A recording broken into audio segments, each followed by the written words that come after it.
신종우의 마켓뷰입니다. 연말을 맞아 시장의 기세가 좋습니다. 이런 상승 기세가 연장될지 그리고 이런 타이밍에 어떤 투자 전략이 필요할지 챙겨봐야 할 텐데요. 이분 모시고 자세히 다뤄보겠습니다. 허성민 유진투자증권 퀀트 연구원 나와 있습니다. 안녕하세요. 안녕하십니까. 네. 11월에 이렇게 한 10%가량 오를지는 또 몰랐고 네. 또 이게 더 12월에도 이어질지도 또 아무도 모르기 때문에 하나하나 좀 챙겨볼 텐데요. 오늘의 주제 좀 보면서 얘기를 좀 나눠보도록 하겠습니다. 예, 오늘의 주제는 곳곳에 나타나는 연말 랠리 징후. 야, 곳곳에 나타난다라는 거는 뭔가 확산되고 이래야 되는데 아직은 약간 대형주 쪽에 조금 집중되어 있지만 이런 부분들이 또 중소형주 내지는 다른 여러 이제 섹터까지 확산될지 하나하나 챙겨볼 텐데요. 일단 먼저 미국이 좀 좋습니다. 미국이 어제 간밤에는 좀 휴장이었는데 최근까지 보면 뭐 거의 연고점까지 올라온 상황이고 반대로 우리나라는 이제 코스피는 그래도 좀 올라오긴 했지만 코스닥, 코스피 모두 뭐 연고점에서는 상당히 많이 좀 떨어져 있는 상황인데 한국과 미국 증시 뭐 이런 디커플링 상황 속에서도 산타랠리가 나타날 수 있을지 상당히 궁금해지는데요. 어떻게 보세요? 산타랠리, 연말 랠리 가능성이 있는지?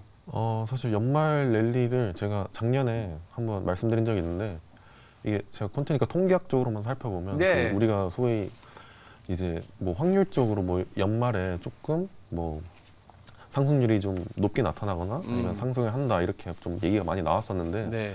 제가 작년에 통계적으로 뭐 분석을 하나 한 게 있는데 이게 연말 랠리 자체가 통계적으로는 유의하지 않을 수도 있다라고 제가 저번에 말씀을 드린 적이 있었거든요. 네.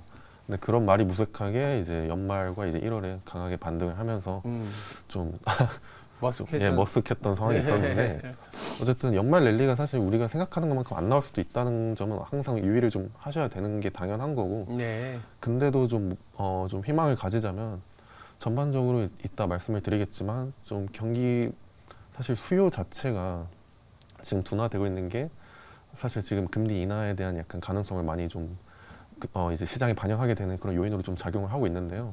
이게 살짝 바뀌는 것 같아요. 오히려 과거에는 이제 수요가 둔화되는 국면이 조금 굿뉴스로 작용했다면 이제는 슬슬 이제 내년에 경기 둔화를 조금 더 많이 반영하는 왜냐하면 지금 최근에 제조업 이제 반등세를 좀 많이 반영을 하고 있기 때문에 근데 제조업 경기 반등이 우리가 예상하는 것만큼 이제 못 나올 수 있다라는 이런 우려가 오히려 반영이 될 수도 있을 것 같아요. 그래서 제가 저번에 말씀드린 2024년 밴드 기준으로는 이제 영업이익이 2024년에 좀 보수적으로 좀 상승을 한다고 가정을 했을 때 네. 제가 제안드린 밴드가 2380에서 2870포인트 정도였는데 네. 지금 정도면은 사실 뭐 중간이나 중간 살짝 미달한 정도로 뭐 상승했다라고 평가를 할 수 있을 것 같은데요. 그러면 이렇게 감안해 보면 사실 내년 영업이익 상승률만 반영을 해서 이만큼 올랐다는 건 어떻게 보면 되게 많이 오른 거라고 좀 볼 수가 있는 거죠. 네. 지금 코스피 같은 경우는 올해 고점과의 거리가 한 6에서 7% 정도로 좀 나타나고 있고 S&P 500 같은 경우는 거의 이제 올해 고점을 코앞에 두고 있습니다. 사실 그래서 많이 오른 거고 지금 대부분의 IB의 전망들도 사실 예를 들어 10월 말쯤에 IB들이 전망을 했던 게 외사에서 S&P 500 전망을 했던 게 네. 사실 지금 레벨보다 낮습니다. 그러니까 맞아요. 이미 뚫었다는 거죠. 사실 그래서 오히려 지금은 오히려 차익 실현의 움직임이 나타날 수도 있고 좀 조정이 나타날 수도 있는 국면이다라는 점을 좀 유의를 하실 필요가 있을 것 같습니다.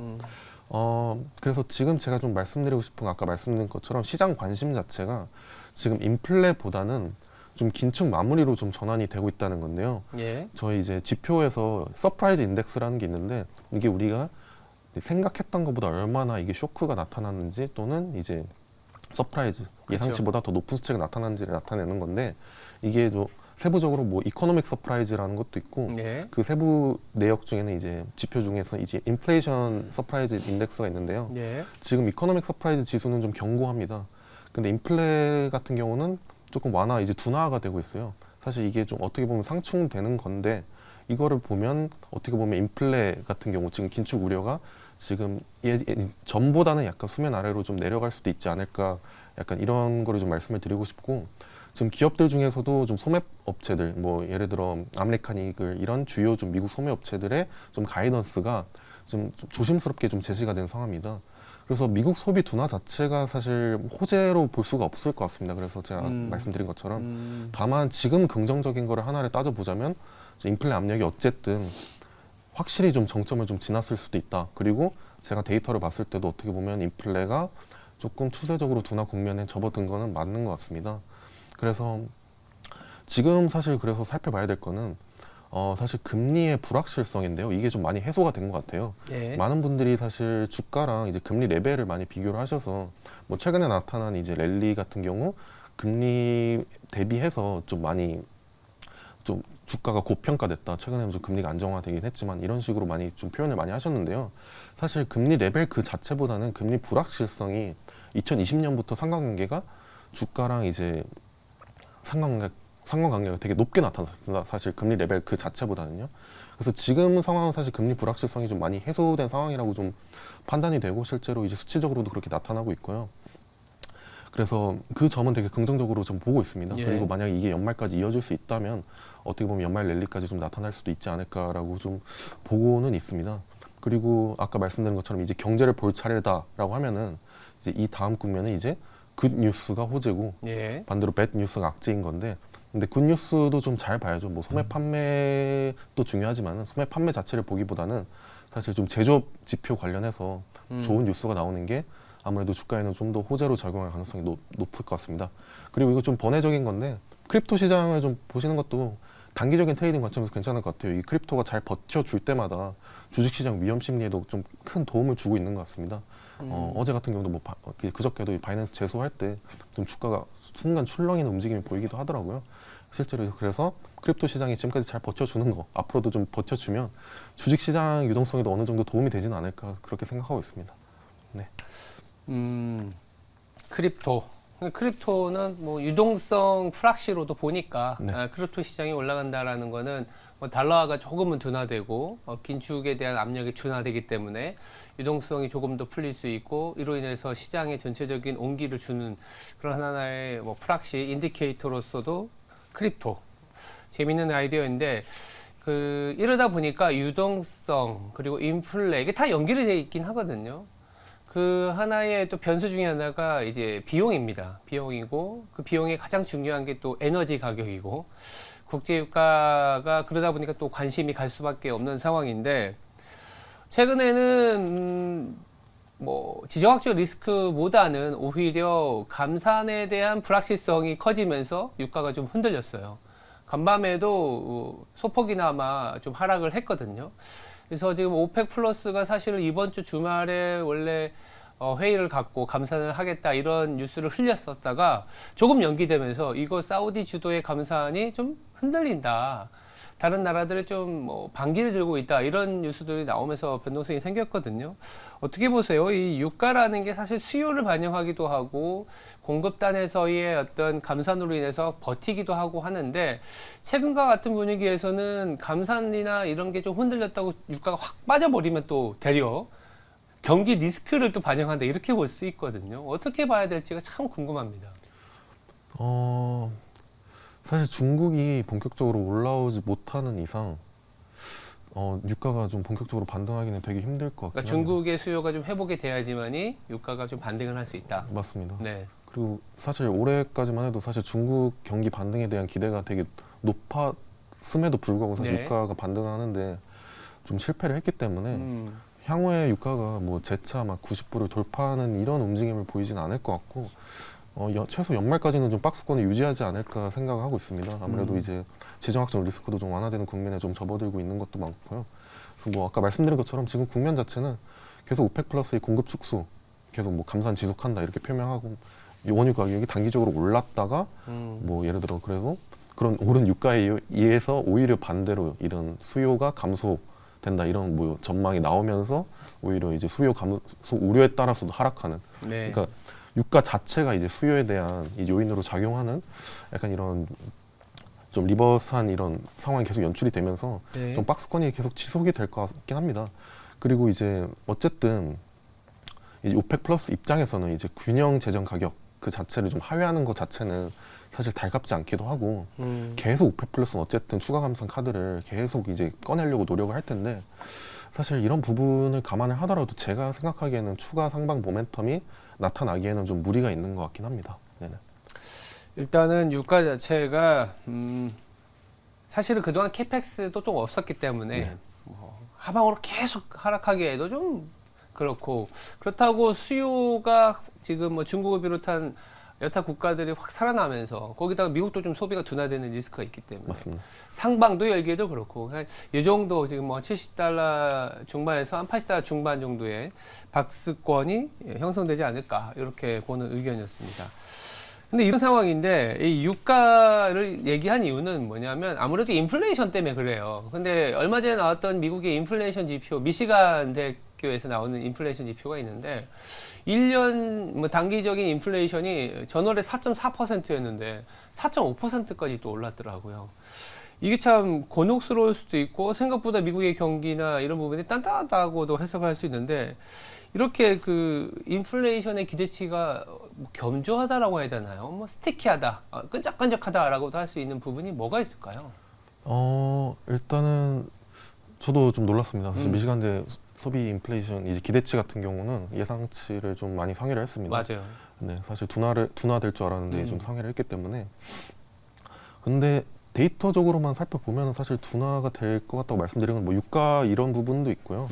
소비자들의 우려를 좀 소비자들이 왜 우려를 했을까를 뭐 살펴를 보면은 뭐 예를 들어 뭐 좀 UAW 같은 이슈 때문에 아무래도 뉴스에 많이 보이니까 임금 인상 요구가 좀 거세지고 있다는 것 자체가 소비자들 입장에서는 임금 상승률 둔화가 좀 생각보다 빠르게 일어나지 않을 수도 있다라는 점을 좀 대변할 수 있을 것 같기도 하고, 네. 사실 주택 가격 제일 중요한 게 주택 가격인데 네. 인플레이 한 40% 비중을 차지하죠. 주택 가격이 다시 반등하고 있습니다. 근데 이게 웬투로 실제로 CPI 데이터 자체에 반영되는 데는 좀 시간이 걸리거든요. 1년에서 1년 반 정도의 좀 시차가 있는데, 이게 반등하고 있다는 거는 1년 저희 기대치를 감안하면은 내년 말쯤 해서는 오히려 하반기 이후에 CPI가 이제 점점 둔화하다가 하반기 이후에 오히려 반등하는 움직임이 나올 수 있고, 그럼 2% 예를 들어 2.4% 뭐 5% 중반대 이제 2% 중반대까지 하락을 했다가 다시 3%대로 진입을 하지 않을까라는 그런 가능성까지 좀 반영을 하지 않을까라고 좀 생각을 하고 있습니다. 그래도 제가 이제 그래도 말씀드리고 싶은 거는 인플레 같은 경우는 지금은 그렇게 크게는 우려는 안 하셔도 될 것 같긴 합니다. 뭐 그래요? 당연히 유가에 뭐 상방 이제 오버슈팅이 나오면은 그때는 정말 우려를 할 수 있을 것 같긴 하지만 당장 유가가 어느 정도 박스권 계속 유지하고 상방 모멘텀이 나오지 않는다는 가정 하에서는 어쨌든 제가 이제 예상하는 거는 뭐 일단은 내년 코어 PC 인플레이션 같은 경우는 무난하게 이제 내년 2분기 말에 한 2%대에 좀 진입을 하고 4분기에는 뭐 예를 들어 2.45%, 뭐 높게 나와봤자 2.7% 내외에서 좀 둔화되지 않을까 지금 생각을 하고 있기 때문에, 다만 이제 좀 걱정되는 건 아까 말씀드린 것처럼 주택 가격의 둔화가 생각보다 좀 빠르게 일어나진 않을 수도 있다라는 건데, 어쨌든 경기 둔화를 사람들이 좀 전망을 하고 있기 때문에 내년에 주택 가격의 하락도 좀 빠르게 일어날 수도 있고요. 가능성이 있고, 그리고 조금 더 살펴봐야 될 거 아까 말씀드린 것처럼 좀 임금 상승률인데, 어쨌든 그래도 연착륙을 제가 계속 말씀드리는 연착륙이 좀 세이프하게 일어나려면 실업률이 슬금슬금 4%대까지는 좀 진입을 해야 되는데, 예. 이게 가능하려면 결국에는 좀 어쨌든 실업률이 높아지기 위해서는 연착륙이잖아요. 이게 경기가 망가져서 실업률이 높아지는 게 아니라 노동 공급 증가로 인한 이제 실업률이 좀 높아져야 되는 상황인데, 그리고 실업률이 생각보다 지금 안 높아질 수 있다는 것도 어떻게 보면 임금 상승률이 좀 압박을 가할 수 있는 요인인 건데, 이게 빅테크에서 팬데믹 기간에 좀 대량 해고를 한 이후에 좀 구인 과정에서 많이 어려움을 겪은 그런 이제 경험이 있기 때문에 이번 경기 둔화 국면에서는 해고에 조금 더 신중할 수도 있다라는 점이 약간은 우려되는 부분이긴 합니다.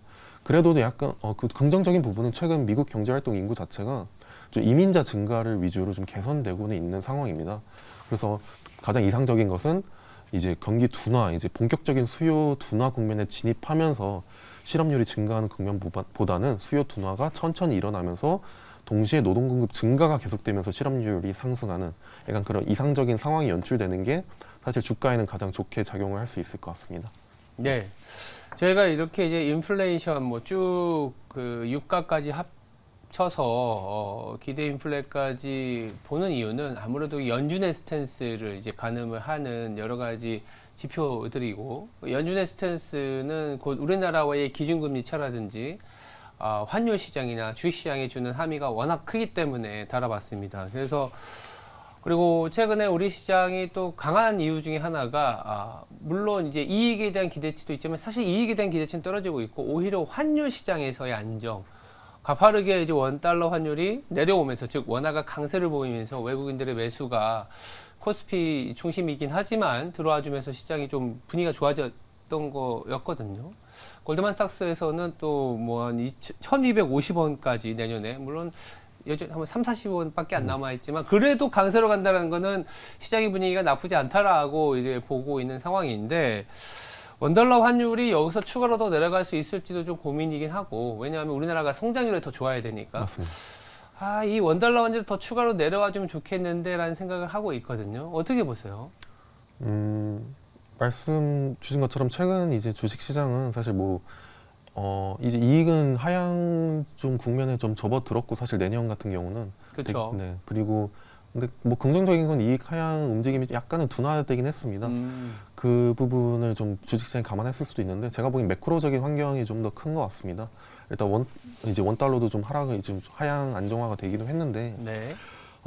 생각보다 원달러가 좀 빠르게 하락할 것 같진 않습니다. 이제 제가 생각하기에 아까 말씀하신 IB에서 제시한 1250 레벨 그 이하까지 좀 빠르게 진입할 수 있을 것 같으냐 하면은 그렇진 않고요. 네.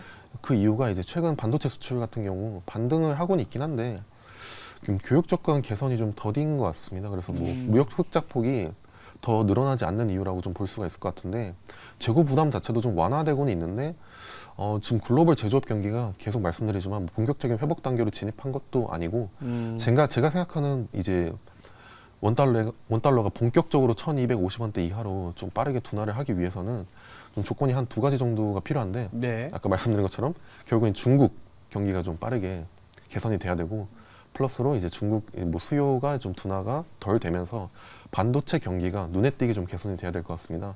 그리고 두 번째 조건이 유가가 좀 큰 폭으로 하락을 하게 되면은, 아무래도 원달러 환율 자체는 되게 큰 변수기 때문에 유가가 좀 큰 폭으로 하락을 하게 되면은 좀 빠르게 이제 원달러 환율이 안정화될 수가 있을 것 같은데, 만약에 우리가 우려하는 유가 오버슈팅이 생긴다라고 하면은 원달러는 더더욱 하락이 좀 힘들 것 같고요. 그래서 국내 업종적인 부분에서 살펴를 보면 당연히 이제 환율 하락이 되면 내수주 쪽이 당연히 좋겠지만 유틸리티 같은 업종이 있겠죠. 근데 환율만이 사실 이런 업종들에 영향을 끼치는 절대적인 변수는 아니고요. 제가 계속 이렇게 똑같은 말씀만 드리는 것 같아서 죄송한데, 결국엔 제조업 경기가 제일 중요한 거죠. 제조업 경기가 중요하다. 네네.